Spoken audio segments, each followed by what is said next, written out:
Hello. ಹಾಂ sir, ಅದೇ start ಮಾಡ್ತಾ ಇದ್ದೀನಿ. ಆನ್ ಮಾಡಿದ್ದೀನಿ, ಕ್ಯಾಮ್ರಾ ಇದು ಮಾಡಿ ಆನ್ ಮಾಡಿದ್ದೀನಿ. ಒಂದು ನಿಮಿಷ, ಅದೇ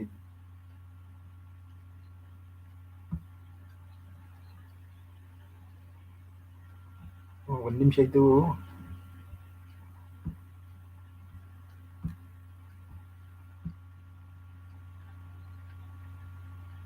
okay,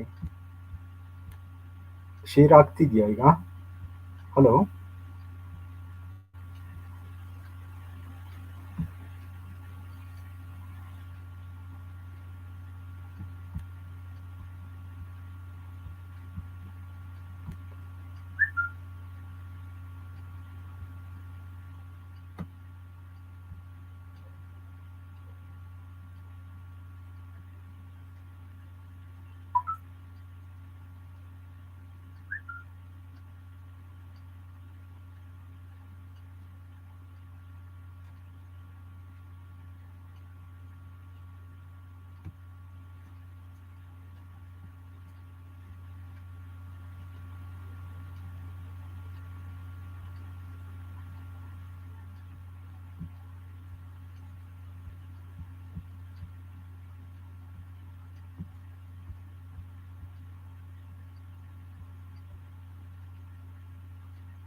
Good afternoon, everyone.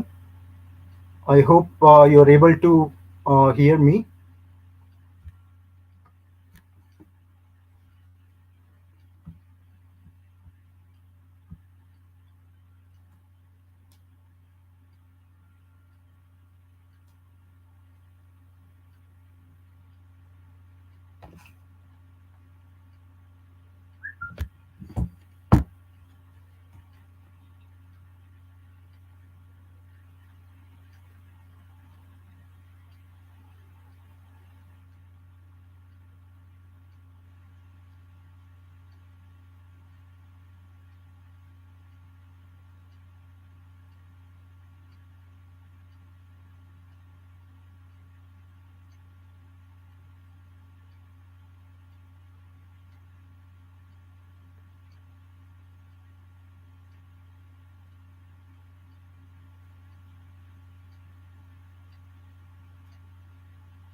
Hello, ಬರ್ತಾ ಇದೆ ಅಲ್ವಾ ಇದು?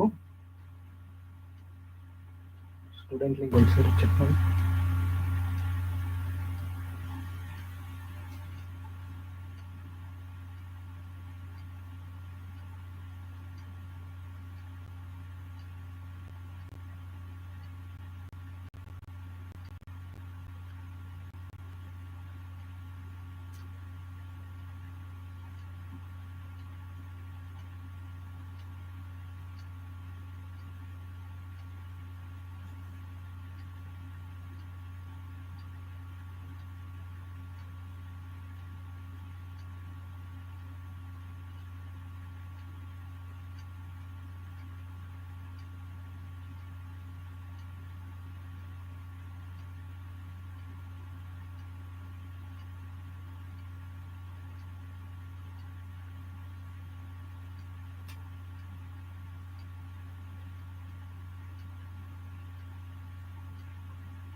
ಹಲೋ.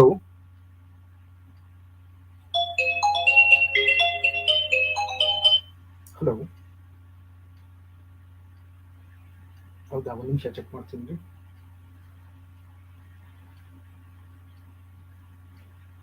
ಹಲೋ. ಹಲೋ. ಹಾಂ. Okay.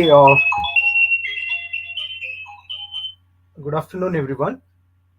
So Uh, uh, Welcome to your legal aspects of business class. And today I'll be, explaining you about the basics of law of contract. And this is the first block. Okay. And in this first unit, you'll be learning about the basics of law of contract. So let us start our class.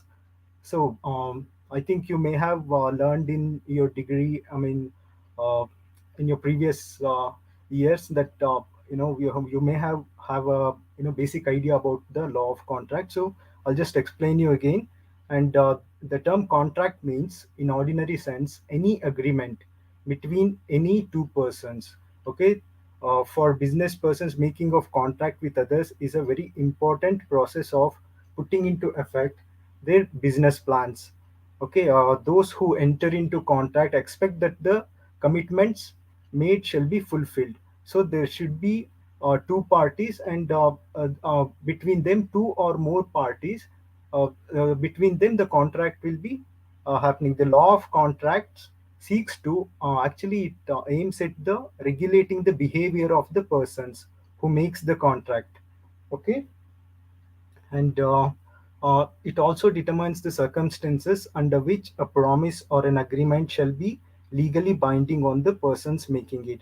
So this will be done under circumstances under which a promise or an agreement will be legally binding on the persons making it. Okay. Oh, and it also provides the remedies which are available in the court of law against a person who fails to fulfill his contracts. Okay, so basically what the law of contract does is it actually regulates the behavior of parties, like one or more parties, two or more parties, whoever will be binding in the contract. They'll be their behavior will be regulated by the law of contract, and it determines the circumstances under which a promise or an agreement shall be legally binding on the parties. Okay, and it provides the remedies in case of failure of discharging the obligations. uh, it also provides the remedies for the parties. Okay, it will be available in the court of law against the persons who fail to fulfill his contracts. Um, Okay, so let us see the law relating to contract is contained in the Indian Contract Acts 1872. Okay, the act came into force on the 1st September of 1872, and it applies to the whole of India except for the state of Jammu and Kashmir. It applies to the whole of India, and it came to existence uh, in the year 1872. Okay, so the Contract Act is not a complete and exhaustive law. It's not a complete and exhaustive law on all types of contracts, but it lays down general principles of contract law. I mean, uh, in a sense, it will just be providing a general principle of contract law. I mean, if you learn the if you practice uh, as a lawyer, you'll be coming across lot of other laws governing the contract act. Various types of contract depends on the type of contract what they'll be engaged in. So this will be covering only the general principles of contract law. Okay, so let's see the brief history how it all started. Okay, it would be wrong to think that the law of contract in India owes its birth to the Indian Contract Act 1872. Okay, or it was introduced in India for the first time by the British people. Okay, the actually the fundamentals of law of contract were present in ancient India, and they were well recognized under Hindu law. I mean, not just during the period of British in 1872, when this act came to existence. Not only that, but evenly this whole idea of law of contract was existed in the uh, uh, it also existed in the Hindu law, okay, in the ancient times. So a place of prominence has been given to the recovery of debts in the Code of Menu. Actually, you can also see that in the Code of Menu that it was considered to be a pious duty of each person to pay the debt taken.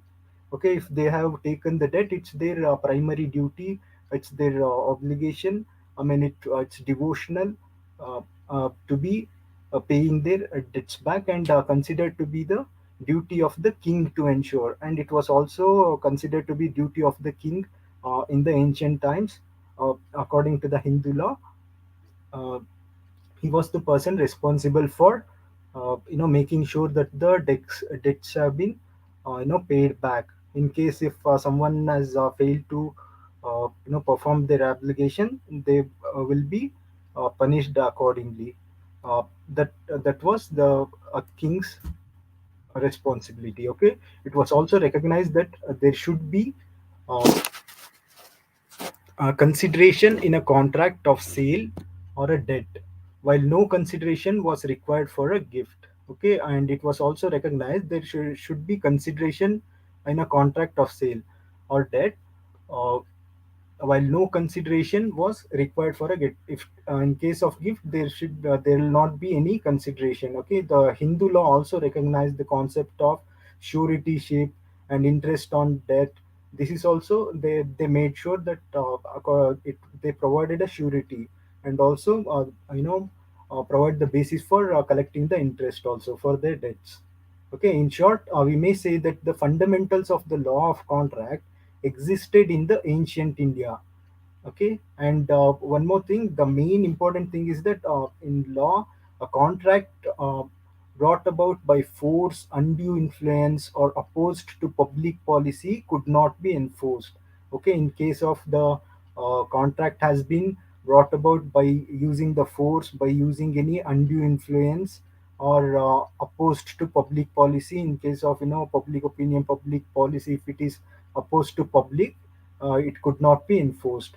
Okay, so after the establishment of the Muslim rule in India, the law of contract was greatly influenced by the Islamic nations. After when the period of uh, conquerors, colonization, and all, during the time of Muslim rule in India, the law of contract was greatly influenced by the Islamic nations.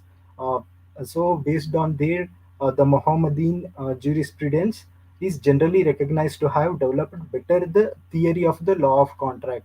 Actually, they had a very good law in place, which they were also following. Okay, the essentials of a valid contract, such as proposal and acceptance, outward manifestation and the result aimed, and meeting of minds, etc., were well recognized in this Mohammedan jurisprudence.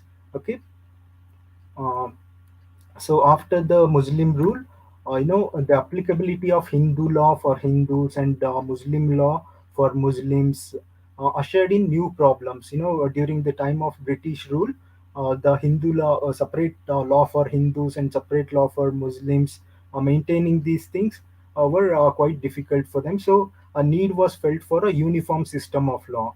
Okay, for the whole country, they wanted to have a uniform system of law. So, with this aim in view, the Law Commission was appointed, and based on the recommendations after several amendments, finally they have adapted the legislation in 1872, and the Indian Contract Act came into existence. Okay,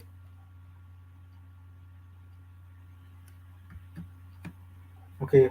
So let us see the definitions.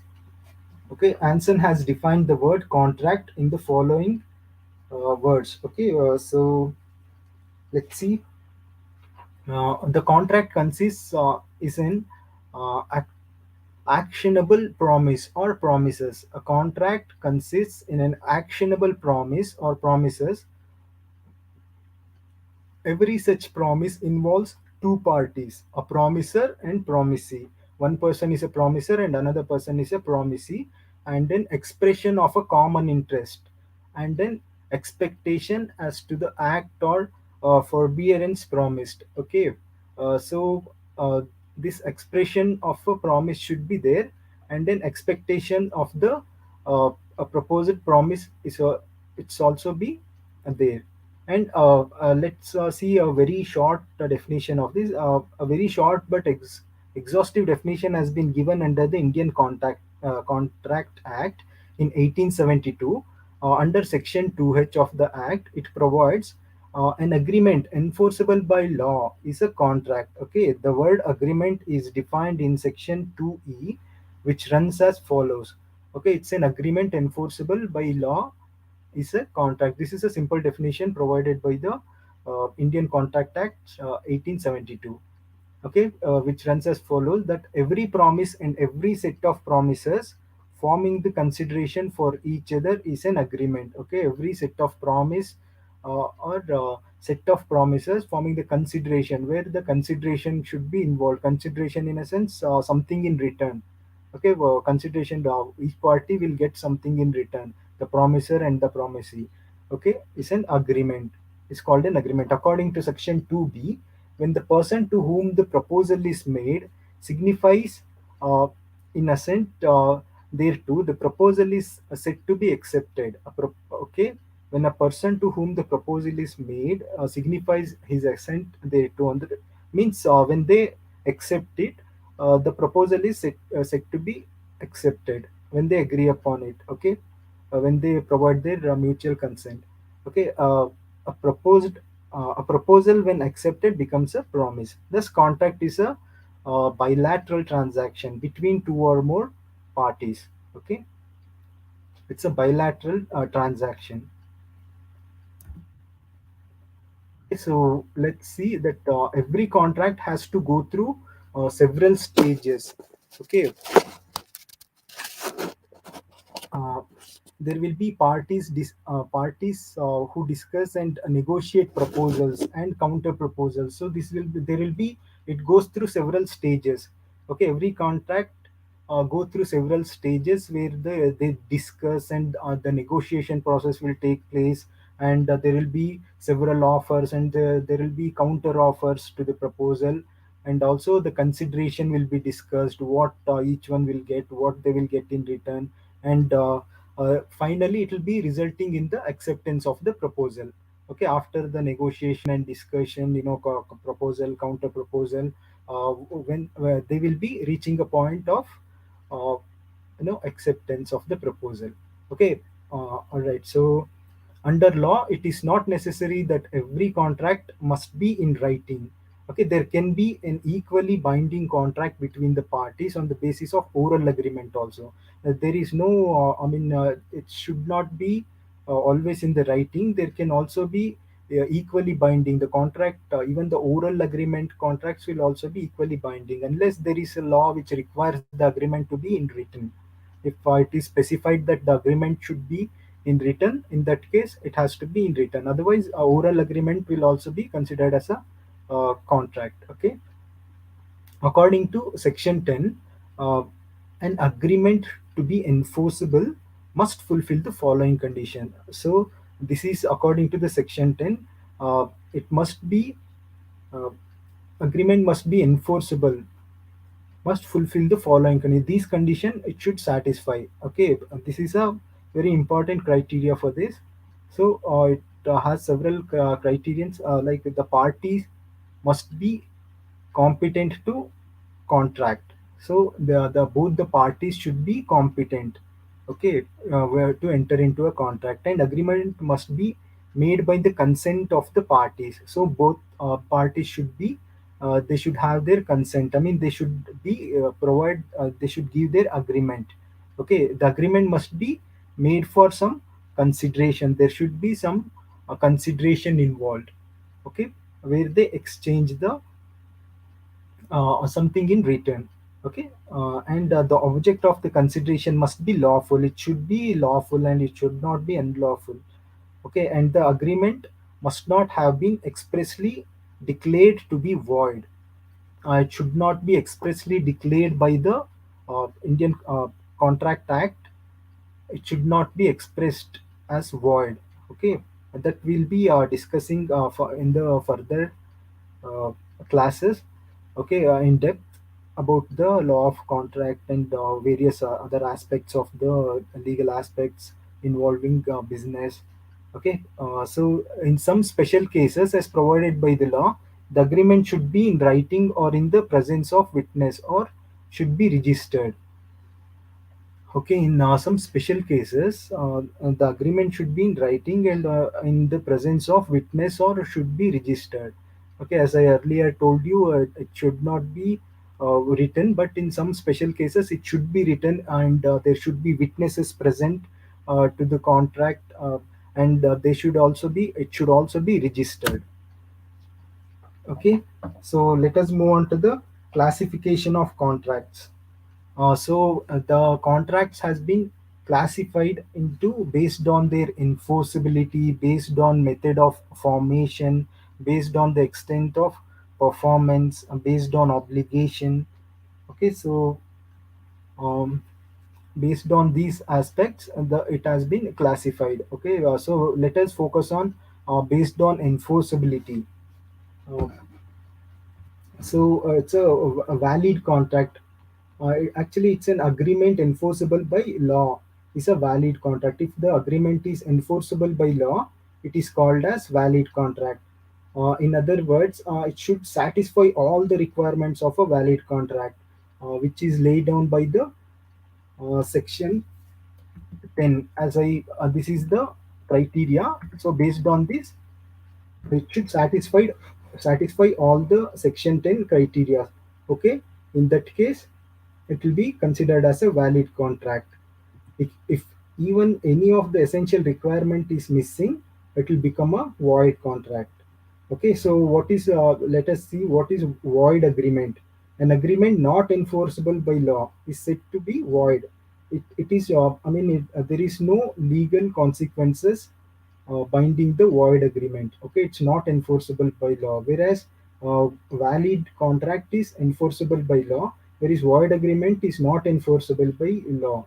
And voidable contract, it's also it is actually enforceable at the option of one or more parties. If only a voidable contract is in case if it is only enforceable for one or more parties, but not to the option of other parties. Only few parties are getting benefit or getting the rights, and some other parties in the agreement is not in the contract is not getting any benefit. That type of contract is will be voidable contract. Okay, and next is a void contract. A void contract is in which ceases to be enforceable by law, where initially the void contract is a valid contract. At the beginning it will be valid contract, but subsequently it becomes void when it ceases to be enforceable. When it is no more enforceable, it becomes a void contract. Okay, and next one is unenforceable contract. Unenforceable contract is the contract which cannot be enforced in a court of law because of some technical difficulties.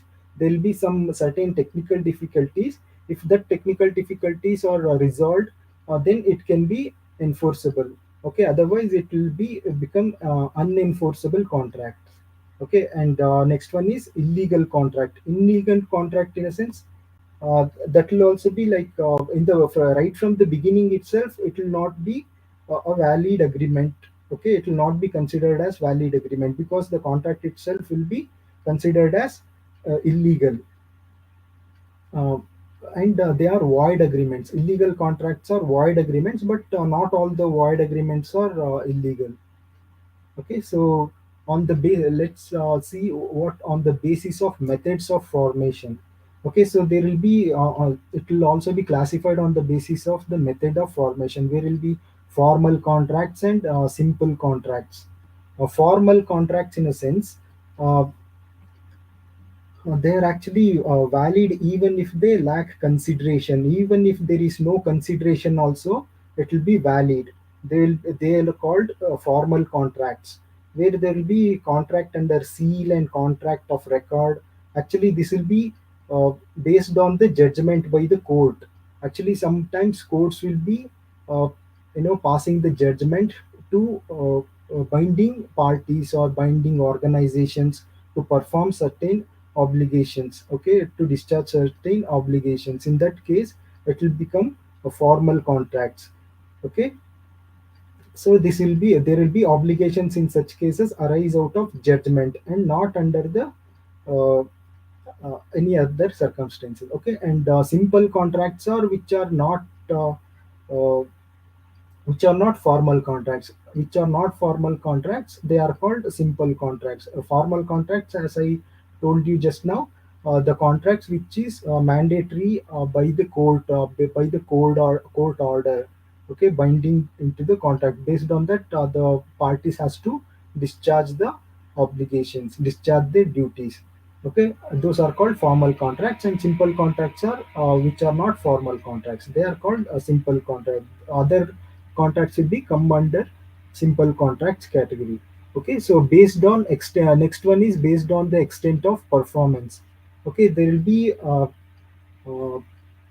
contracts which will be based on the performance in a sense that executed contracts and executory contracts. Executed contracts, in a sense, the contracts which has already been executed are completely performed. Okay, it has been already completed, completed by but the completed by the both the parties. It has been completed by both the parties. It's called executed contracts. Whereas executory contract is where one party may have completed and another party may have not completed. That is also called as executory contract, which is still under progress, we can say, which has not been completed. Okay, that will be called as executory contract. Okay, which is wholly unperformed, are called executory contracts. And next one is based on obligations. We can also classify the contracts based on the obligation. Okay, based on obligations, in a sense, there will be unilateral contract. Unilateral contract, in a sense, this is the type of contract where obligation only on the part of one party when the contract is concluded. Here only one party has to perform, one party has to discharge the duties or obligations. That will be one sided. That type of contract is called unilateral contract. Whereas in bilateral contract, both the parties are uh, obligated to perform their duties. Both the parties to the contract has some responsibility which they have to execute. Okay.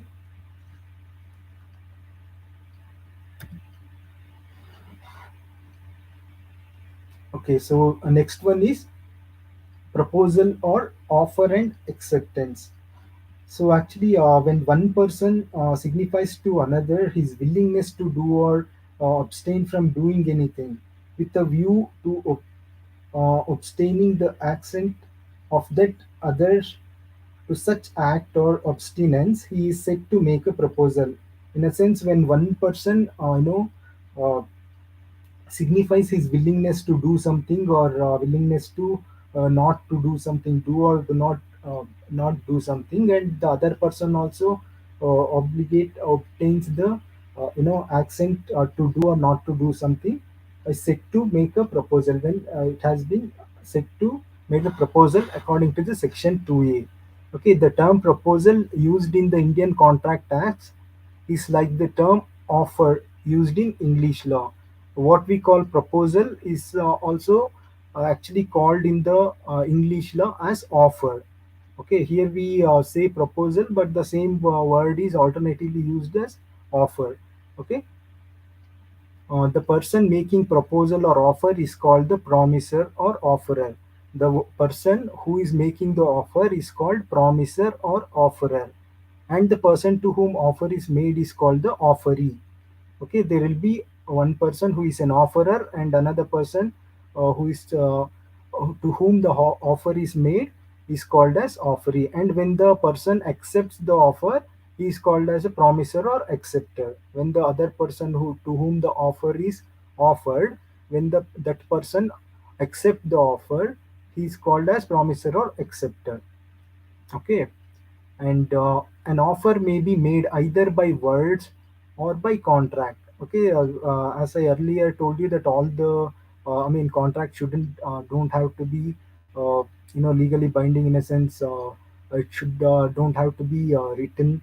Okay, so it can either be in words or by conduct. Okay, in words in a sense like it's a expressed offer.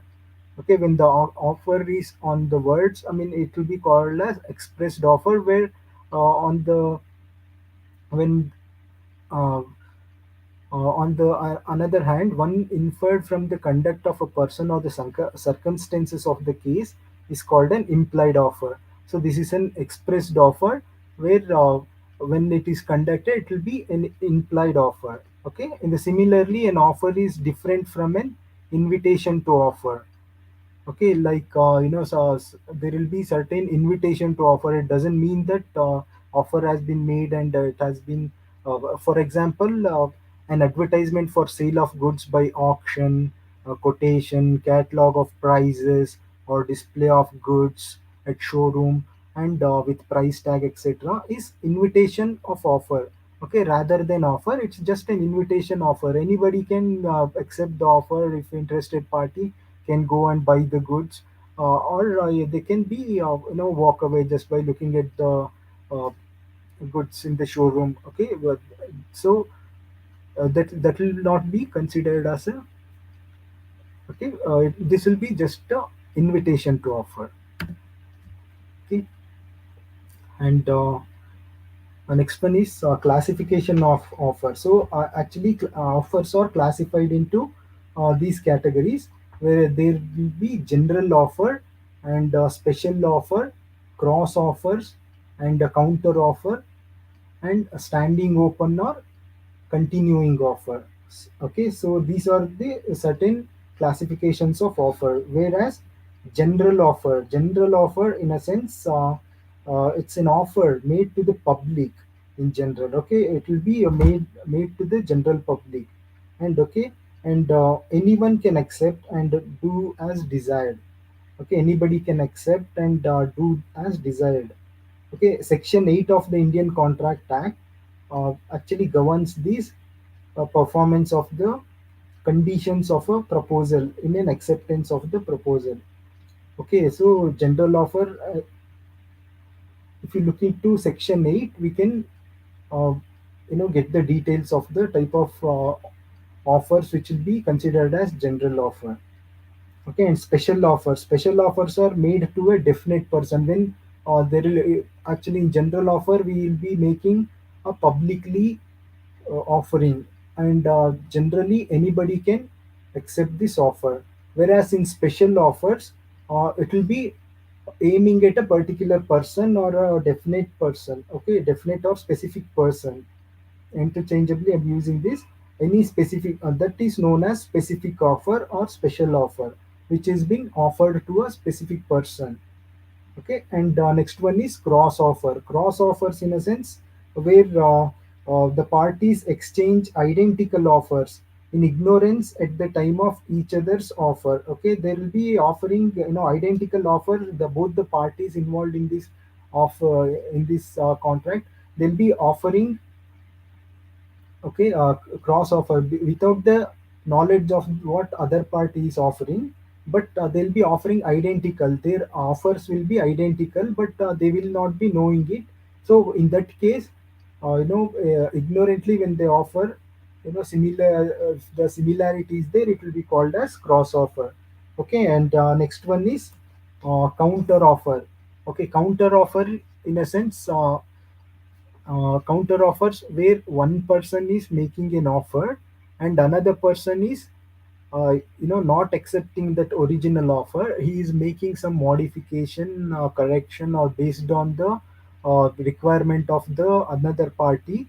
If he modifies and offers, that will be called as counter offer. Okay, where the offer is being modified and variations in the terms of the original offer is called counter offer. Okay, counter offers amounts to rejection of the original offer. Here the original offer will be rejected and the counter offer will be proposed by the another party. So it's called counter offer. And next one is standing open or continuing offer.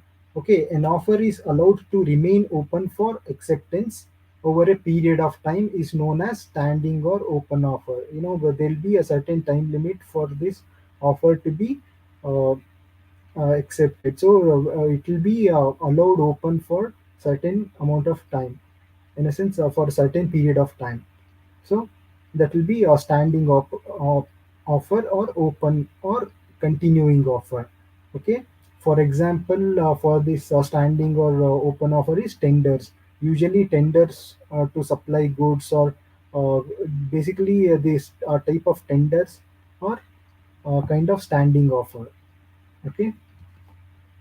Next, tomorrow, we'll be discussing about most of the things about what are the acceptance of uh, an offer, and minor and related contract details.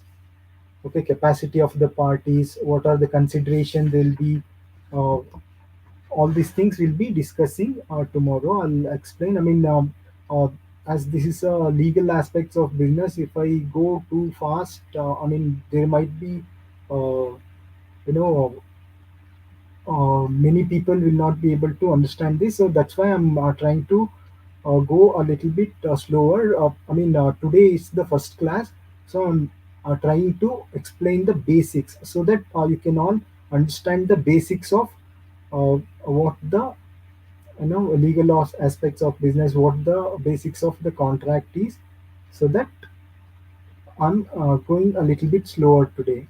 Okay, so from tomorrow I'll be explaining lot of things to you. Okay, so in the meanwhile, please go through the self-learning material what we are providing, because the self-learning material what we are providing has a lot of information, and here we'll be providing you the basic details, basic ideas of how you can study, and you know, most of the important things we'll be telling you here. But you have to go through our self-study material, self-learning material, and you will be getting lot of other ideas. And also we have provided the reference book section in that self-learning material, where you can go through for further in-depth understanding of the subject, in-depth understanding of the concepts of law, concepts of legal matters related to business and all. Apart from me telling you the most of the brief details about the about the subject, you should also uh, uh, learn from the self-learning material, and also through the reference books for the in-depth understanding of the subject. Okay, with this I'm uh, ending the class today. So thank you all for joining the class today. So I hope from tomorrow you'll be ready for the classes further, in a sense. If we go a little bit faster also, you should be able to catch it. Okay. All right. Thank you, Anina.